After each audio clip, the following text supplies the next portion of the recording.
So this is a description of an exercise that I do in my contemplative artist class at Naropa. I call the exercise window shopping.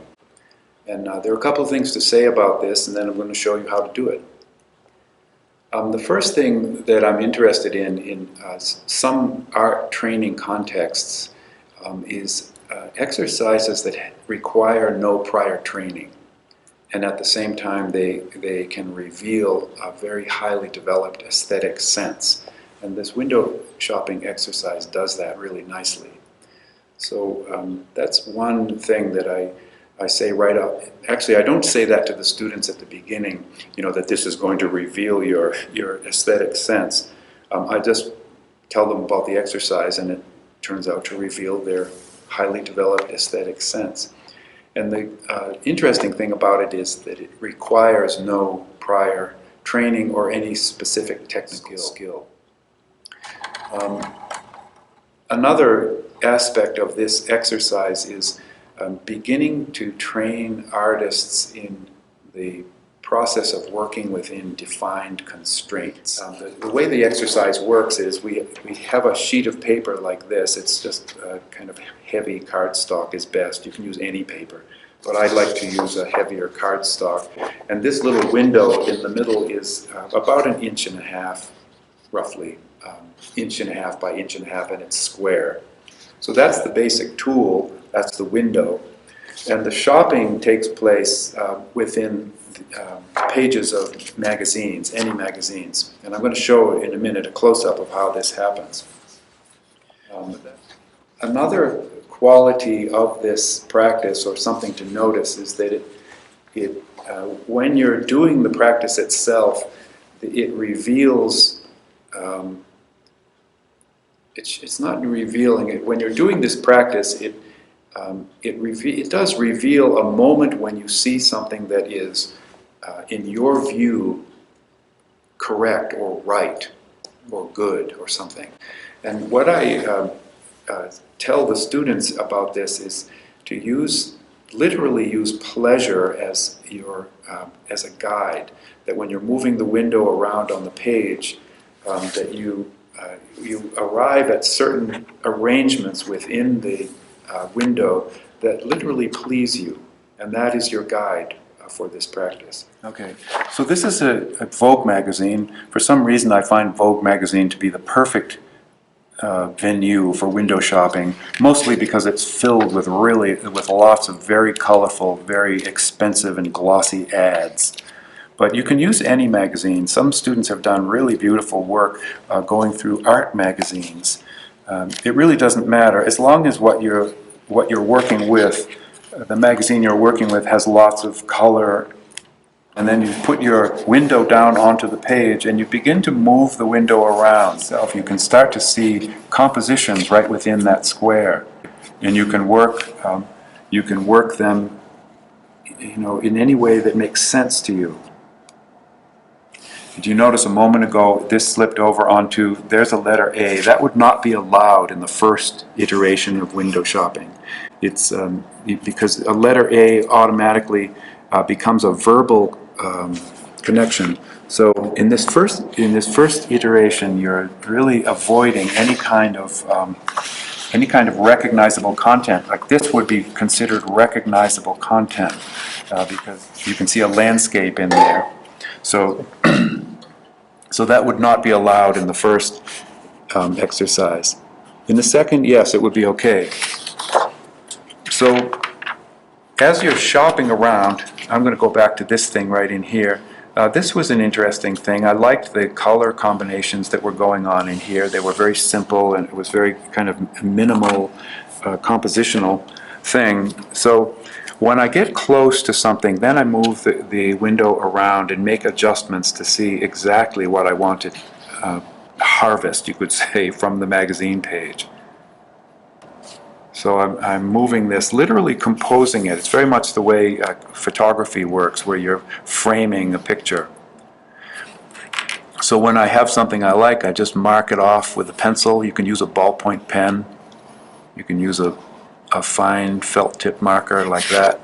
And then with a pair of scissors, I just cut that out.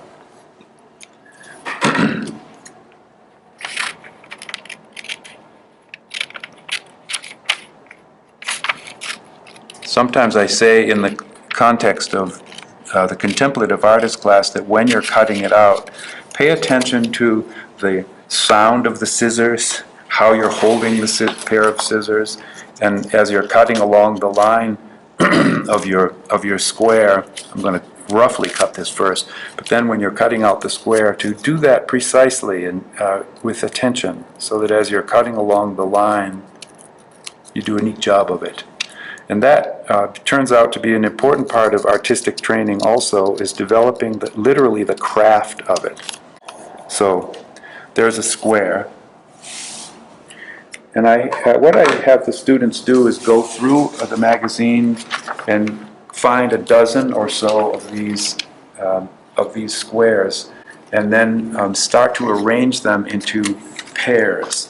And I brought in some examples of those here, so that there are two side by side and meant to be viewed horizontally. And there's a reason for that, is that when the students turn these in, then I scan them, and in Photoshop I trim the edges, really closely, because what I'm going to do with them is project them up onto a wall.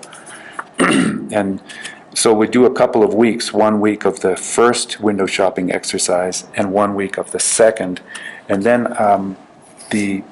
then I project them onto a wall, and at least around 4 by 8 feet.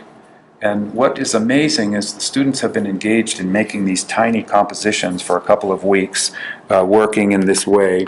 And then seeing them up on a wall magnified up to 4 by 8 feet is really quite stunning, because you realize that what's being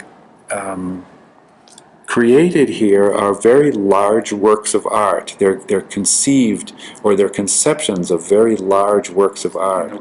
One of the interesting things in the second window shopping, where you're working with allowing actual imagery into the practice, what I encourage the students to avoid is any kind of really overt, kind of ham-fisted injecting of meaning into it. And because students, a lot of people have done collage in the past, and they make these kind of meaningful collages about injustice and so on and so forth, which is fine, but in this case I think you can encounter a subtler aspect of mind where you can use the imagery, which, by the way, is coming, Vogue magazine is a very weird kind of slice, and a very accurate slice of culture at the moment.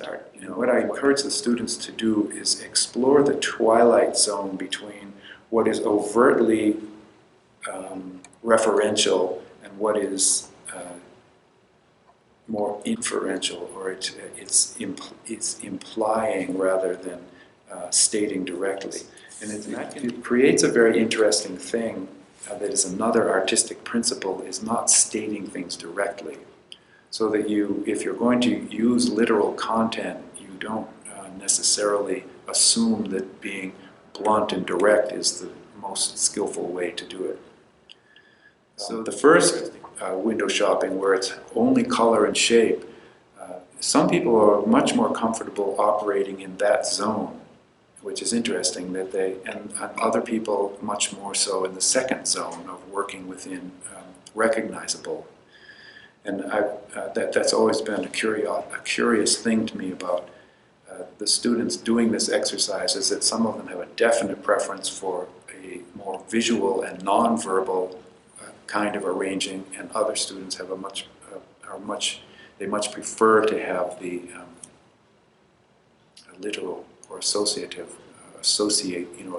content that has associations. And so doing the practice requires honesty, that when you're doing it, you're not, I say in the instructions to the students, to do this without cleverness or suspicion. And the cleverness is something that infects a lot of people, like, let's come up with something that's really, that no one's ever done before with this. And so people try to be clever and so on. And I try to steer people away from that thinking. It's very, very plain in its way. You're moving the window around on a page until an arrangement makes sense to you. It's that part that I really emphasize, is recognizing that moment of something that very simply makes sense to you. Which, as I said, needs no defense. You don't need to defend what makes sense to you. It makes sense to you. Oh, I also have the students, after doing the window shopping 1 for a week, and then we do the window shopping 2 for a week, and then I have them write a page about what they observe to be the difference between the two practices. And those are always very often revealing, because of how it is that students begin to recognize different types of cognitive functions, one being a strictly visual, and one being more conceptual or verbal. And it's not as though they need be one or the other, but they really are different conceptual functions. The idea of using what is at hand is also very much the way art happens in many parts of the world, and has for millennia, that you use what materials are at hand. We happen to be at a time where there are literally hundreds of millions of tons of images that are available everywhere.